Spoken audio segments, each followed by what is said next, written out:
vidéo va encore parler de Star Wars. Qu'est-ce que vous voulez, c'est la saison. Ça fait quand même 5 mois que je suis en dépression suite à la sortie du dernier film. Bon, en fait, j'aimerais parler du dernier Fermela de moi Star Wars de Michael J, un de mes youtubeurs préférés que je suis depuis un bon moment. C'était une vidéo que j'attendais avec impatience et aussi que je redoutais. Parce que même si je savais qu'on allait s'accorder sur certains points, et c'est le cas si vous avez vu sa vidéo et ma série d'analyses critiques concernant Star Wars 9, mais je sais aussi que lui ne voit Kylo Ren que comme la métaphore du fanboy névrosé irrécupérable. Et je ne suis toujours pas d'accord avec lui sur ce point. Surtout que dans sa dernière vidéo, il a évoqué Reylo. J'avais vraiment peur qu'il compare la communauté Reylo à la fandom menace. Mais non, c'est pas le cas et j'ai été vraiment soulagée quand il a dit qu'il ne blâmait pas les shippers. Il est conscient de ce qu'on a subi depuis le 7 et il nous respecte. Je veux dire, il est quand même ouvert d'esprit, il n'a jamais considéré son avis comme étant la vérité absolue. Donc, un grand merci pour ça. Mais il trouve quand même que Reylo est toxique et que Kylo Ren est supposé être irrécupérable. Alors, bon, apparemment, c'est l'habitude de J.J. Abrams, les personnages métaphoriques de fanboys névrosés qui sombrent dans la folie et qui finissent par s'auto-détruire. Je savais pas ça, donc merci pour l'info. Maintenant, je comprends mieux pourquoi MJ s'attendait à ce que Kylo Ren finisse exactement comme ça. Mais si on reprend ces arguments, je m'attendais à ce qu'il n'approuve pas Reylo ni la rédemption de Ben, mais j'avoue que la comparaison avec Marriage Story, je l'avais pas vu venir. Kung Fu Panda, oui, moi aussi j'y avais pensé, on va y revenir, mais on touche pas à Marriage Story. J'avoue que j'avais jamais vu le personnage de Charlie comme toxique et petite amie de merde. Pour moi, les deux avaient leurs défauts et ne fonctionnaient juste pas en couple. Charlie est un peu trop enfermé dans son monde et centré sur lui-même, et Nicole a besoin de se sentir exister par elle-même, d'avoir son monde rien qu'à elle, d'être indépendante à Charlie quoi. Oui, c'est horrible ce qu'ils se disent durant la scène de dispute, mais ils sont énervés, et tu m'étonnes avec ce qu'ils vivent, et ils ne pensent pas vraiment ce qu'ils disent, ils le regrettent, c'est un drame. Et le film veut vraiment qu'on se sente mal pour les deux, il ne diabolise jamais Charlie. Alors ok, Charlie est peut-être toxique, mais c'est la faute d'Adam Driver aussi, il joue tellement bien, il met tellement d'humanité dans tous ces personnages que je pourrais ressentir de l'empathie même s'il jouait le pire salopard du monde. Et je me sentirais très mal. Bref, j'adhère pas à la comparaison à Marriage Story. Mais Kung Fu Panda, je suis d'accord, il y a plein de points communs. Puis j'avais pas besoin de la dynamique entre Luke, Kylo et Rey pour que les nouveaux Star Wars me fassent penser à Kung Fu Panda. Donc oui, il y a des similitudes, et j'aurais adoré que Rey demeure une figure de nobody qui devient son propre héros comme Po. Non, l'autre Po. Mais il y a aussi plein de différences. C'est sûr que Rian Johnson a dû s'inspirer de Kung Fu Panda, mais il en a tiré son propre truc. Oui, la dynamique entre Luke et Ben fait penser à celle de Maître Shifu et Tai Lung. Mais pourquoi Tai Lung se sont trahis par Maître Shifu, son maître et figure paternelle? Parce qu'il n'a rien fait quand Ongwei a aperçu la noirceur de son cœur et lui a refusé le rouleau du dragon. Et emporté par la rage, il a ravagé le village. Pourquoi Ben se sont trahis par Luke? Parce que Luke a essayé de le tuer. Il savait pas ce qui se passe dans la tête de Luke à ce moment-là. Il a juste vu son oncle avec son sabre laser activé au-dessus de son lit, alors il a essayé de se défendre, et ensuite il s'est fait accuser et s'est lui-même blâmé pour la destruction du temple alors qu'il n'a rien fait. C'est pas pareil. D'ailleurs, je me demande comment cette scène va avec la métaphore du fanboy névrosé, genre tous les fanboys névrosés ont failli se faire tuer par un membre de leur famille. Ensuite, l'argument comme quoi le 8 avait bien précisé que Kylo était irrachetable. Alors, faudrait demander à Ryan, mais moi, c'est pas ce que j'ai compris. Parce que dans ce cas-là, pourquoi cette réplique? Je sais que mon fils a disparu. Personne ne disparaît vraiment, Leia. Ce sont les derniers mots de Luke Skywalker à sa sœur au moment où Leia Organa perdait espoir. Quoi? C'était juste une phrase bateau pour dire personne disparaît vraiment. Par contre, ton fils est vraiment irrécupérable, hein, y a plus d'espoir pour lui, arrête de rêver. Poufias. Et s'il était vraiment irrécupérable, pourquoi lui donner une backstory tragique rien que dans le 8? Pourquoi il épargne sa mère alors qu'il veut tuer le passé? Pourquoi insister sur le fait qu'il est tiraillé entre les deux côtés? Je me sens coupé en deux. Tu es coupé en deux. Pourquoi insister sur le fait qu'il a été manipulé et abusé? Pourquoi il ne réduit pas Rey en pièces à chaque fois qu'elle l'appelle Ben alors qu'il déteste son nom? Pourquoi ce plan de Kylo qui regarde avec impuissance Rey se faire torturer? Pourquoi il a les larmes aux yeux quand Rey lui parle de sa solitude et quand il la supplie de rester avec lui? Pourquoi dire qu'il tient son père? Ton fils était aussi faible et stupide que son père. Selon MJ, le 9 dit que Kylo est gentil parce que ses parents sont gentils. Mais c'est le 8 qui a affirmé You have too much of your father's heart in you, young son. Et surtout, pourquoi il nous fait cette tête de chien battu à la fin? Emporté par la colère, il a affirmé à Luke qu'il allait détruire Rey. Est-ce qu'il a vraiment l'air de vouloir la détruire là? Pourquoi il ne la regarde pas avec des yeux pleins de haine en jurant vengeance? Pour la manipuler? Dans ce cas, pourquoi il garde la même tête quand elle ne le voit plus? Le dernier plan qu'on a de lui, c'est une tête de chien battu, un poing se resserrant sur le souvenir fantôme de son père et lui, tête baissée, profondément abattu. En quoi c'est censé confirmer qu'il n'y a plus aucun espoir pour lui? Si c'est parce qu'il a eu sa chance de rédemption dans le 8 et ne l'a pas saisi, même si j'ai toujours du mal à voir comment elle aurait pu convaincre Hux d'arrêter de tirer sur la flotte. Vous avez la prétention de commander mon armée? Bah, Zuko aussi a eu sa chance de rédemption dans la saison 2 de Avatar, mais il a rechuté. Et pourtant, son oncle n'a jamais cessé de croire en lui, et dans la saison 3, il retrouve sa vraie voix. C'est pas impossible, j'ai vu ça dans plusieurs arcs de rédemption. Regina dans Once Upon a Time, Spike dans Buffy contre les vampires, et bien d'autres rédemptions bien mieux exploitées que celle de Ben dans Star Wars 9, mais tout ça pour dire que c'était encore possible. Le message de Star Wars demeurant, il y a toujours de l'espoir. Sinon, on retourne sur Reylo. Déjà, je vois pas comment Kylo peut être un petit ami de merde si lui et Rey n'ont jamais été en couple. Encore une fois, ils sont ennemis à la base. Leur relation est compliquée et on aurait dû passer plus de temps à la développer dans le 9, mais voilà. Et dans ce cas-là, encore une fois, pourquoi personne ne dit que Dark Vador est un père de merde? Ou que Luke a une relation toxique avec son père? Ou que ça envoie un mauvais message aux enfants parce que les parents abusifs, ça existe? Et en quoi Vador mériterait une rédemption et pas Ben? Ben, sa rédemption était envisagée depuis le tout début du 7. Ce qui vous est arrivé est beaucoup plus tragique. Je sais aussi qui vous étiez avant de vous faire appeler Kylo Ren. Le premier ordre est l'émanation du côté obscur. Ce n'est pas votre cas. Vous ne pouvez pas nier la vérité sur votre famille. Vador, l'idée qu'il y aurait encore du bon en lui ne débarque qu'au beau milieu du 6. Et je dis ça alors que j'adore ce film et la rédemption de Vador. Je comprends juste pas la logique. Moi, je vois ça comme un conte de fées, de la fiction. Donc pour moi, ça passe. Mais moi, dans la vraie vie, si mon père me coupait la main, j'aurais beaucoup plus de mal que Luke. Et puis, Kylo n'a jamais essayé de tuer Rey. Rien que pour la bataille de l'épave de l'étoile noire.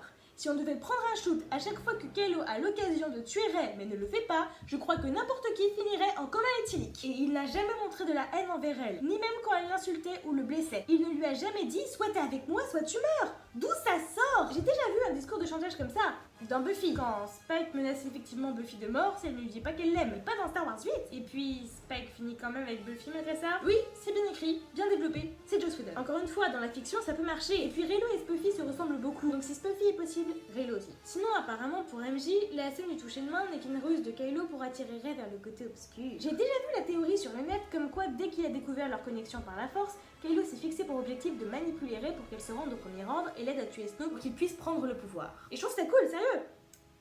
Sauf que la toute première connexion nous montre qu'on ne peut pas manipuler ni même blesser l'autre à travers la force. Rian Johnson a conçu ces moments parce qu'il avait besoin que les deux personnages se parlent en toute honnêteté, sans aucun moyen de pression. Donc Kylo ne peut pas manipuler Rey à travers leur connexion, il est toujours sincère. Et même s'il avait voulu la manipuler, j'ai du mal à y croire avec ce dialogue. Tu es un monstre. Je suis un monstre. Encore une fois, c'est contre-productif. Il y a moins de parier sur le fait que Rey fonctionne à la psychologie inversée. En quoi lui dire qu'il est un monstre et pas « Non, c'est pas vrai, je suis un pauvre petit lapin torturé » lui fait penser que ça va l'attirer vers lui. Dans le film, c'est à partir de ce moment que Rey arrête de l'insulter et se dit qu'il doit y avoir plus que ça. C'est pour ça qu'elle essaie ensuite de mieux le comprendre, mais je vois pas comment lui aurait pu le prévoir. Quand elle lui demande pourquoi il détestait son père, il n'invente aucune excuse pour qu'elle ait pitié de lui. À la place, Je ne le détestais pas. j'aimerais savoir comment il aurait pu prévoir qu'elle irait dans le trou du cul du côté obscur et ensuite se confier à lui. Et quand elle lui dit qu'elle ne s'est jamais sentie aussi seule, il la réconforte. Tu n'es pas seul. En ravalant sa salive avec les larmes aux yeux. C'est tout ce qu'il lui dit. Il aurait pu en profiter pour la manipuler, vulnérable comme elle était. Mais non. Et est-ce que c'est lui aussi qui l'a fait faire lui tendre la main? Parce que c'est Rey qui lui a tendu la main. C'est Rey qui décide toute seule par elle-même de mieux le comprendre, de lui tendre la main et de le ramener. Plus t'as la symbolique du gant. Quand c'est sa main nue, c'est Ben.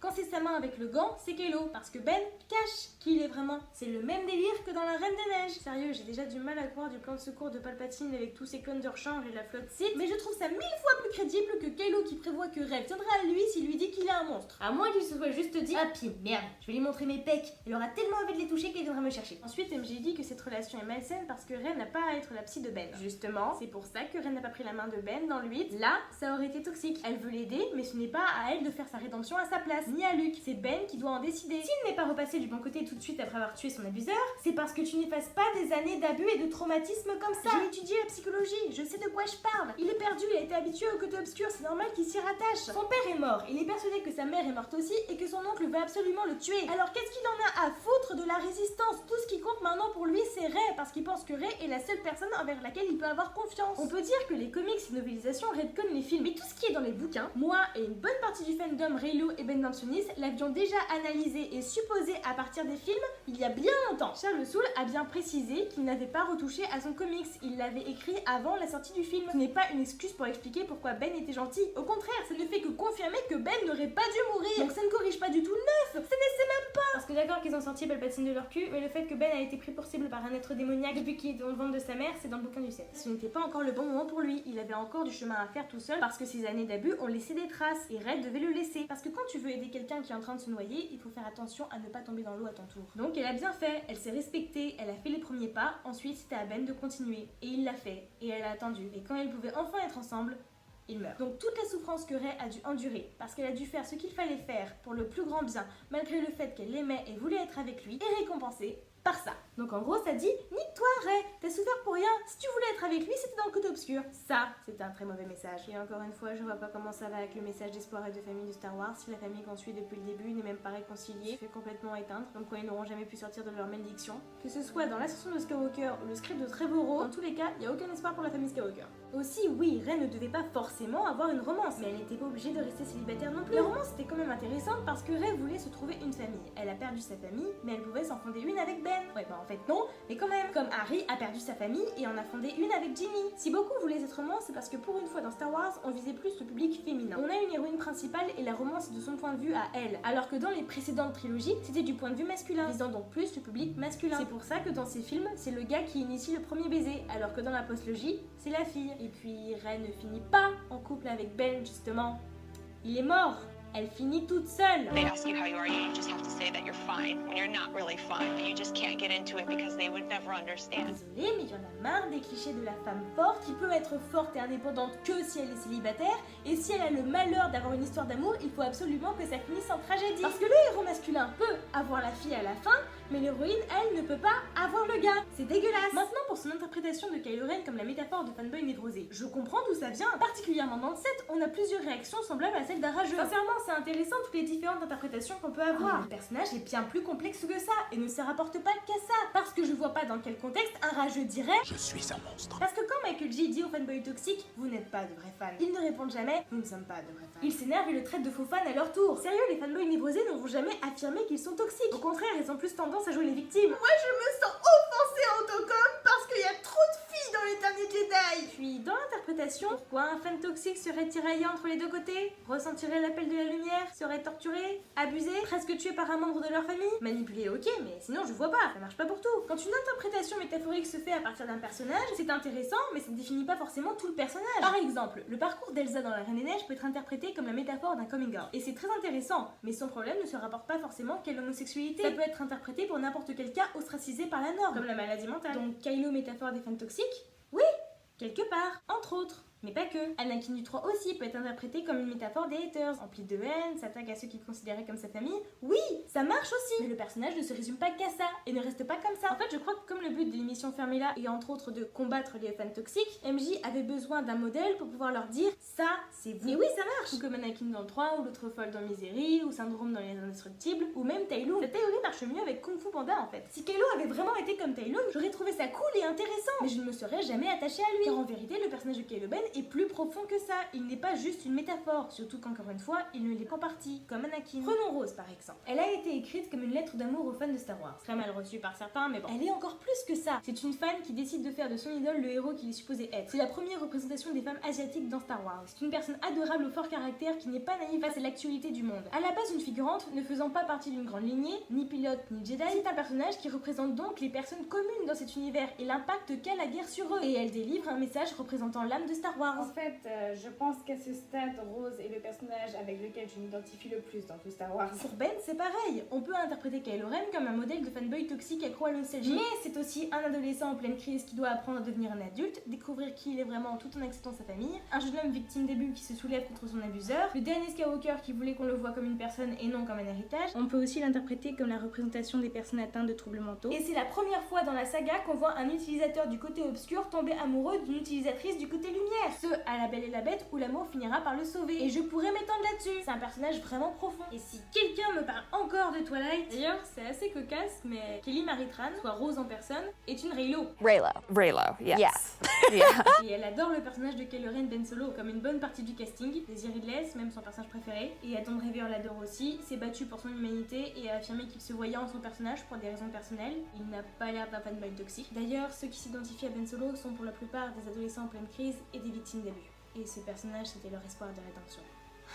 Aussi, je comprends le ras-le-bol de MJ concernant le cycle qui recommence encore et encore, et il a mal compris la pétition concernant Ben Solo. Ce n'est pas une pétition pour décanoniser Star Wars 9, ce n'est pas une pétition débile emplie de haine comme celle qui voulait décanoniser Star Wars 8, ce que Disney a plus ou moins fini par faire. La pétition vise à continuer l'histoire de Ben Solo, c'est dans le titre, c'est tout. Cette pétition n'est pas le résultat de fans qui s'acharnent sur ce qu'ils détestent, mais qui veulent sauver ce qu'ils aiment. Ce n'est pas une pétition pour détruire Star Wars 9, c'est pour sauver Ben Solo. Mais pour MJ, vu comment il représente son personnage de Ben, la peluche MJ Senpai, je pense qu'il a conscience que le personnage aurait pu avoir un bel arc de rédemption si ça avait été bien fait. Il dit quand même qu'il aurait voulu que son Ben grandisse pour devenir une meilleure personne. J'avoue que je suis toujours un peu confuse sur la manière dont il parle de Kylo Ren dans ses vidéos et comment il le représente. Voilà, c'était mon avis sur cette partie de son Fermela. Ce n'était pas du tout une vidéo pour rabaisser MJ. Je ne m'attaque pas à lui, ok, je respecte beaucoup son opinion et son travail et j'adorerai toujours ses vidéos. D'ailleurs, je vous conseille son Fermela, rien que pour le travail que ça a dû lui demander. Mais je tenais quand même à m'exprimer sur ce point. Donc j'espère que cette vidéo vous a plu, merci de l'avoir écouté jusqu'au bout et à la prochaine.